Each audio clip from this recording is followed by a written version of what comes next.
Hi hello नमस्कार, तुम्हा सगळ्यांना मकर संक्रांतीच्या खूप खूप शुभेच्छा. तर इथे माझा स्वयंपाक चालू आहे. पुरी भाजी बनवली आज. प्रत्येक सणाला आपल्याकडे पुरीच बनती, कारण मिलनला पोळी हा प्रकार आवडत नाही.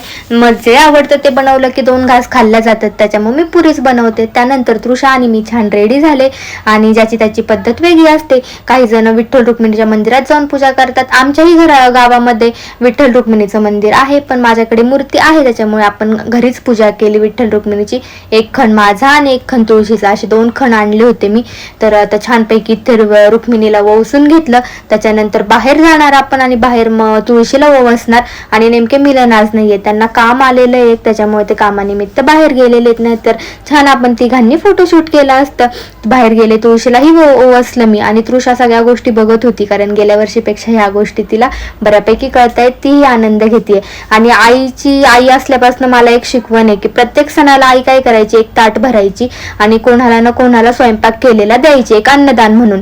मग ती असल्यापासून मला ती सवय लागली. तर मी ही प्रत्येक सणाला, दिवाळी, दसरा, होळी, काही छोटे मोठे सण असू दे, जो स्वयंपाक आपल्या घरात आपण बनवलेला आहे, जो स्वयंपाक मी केलेला आहे देवासाठी, आपल्यासाठी, तो एक आपण खाण्याआधी देवाला नैवेद्य दाखवला की ताट भरायचं आणि कोणाला ना कोणाला एक अन्नदान म्हणून किंवा प्रसाद म्हणून ते द्यायचं. तर मी असं छान पुरी भाजी, श्रीखंड आणि ग्लासभर दूध त्या एका मुलाला दिलं. चलो बाय.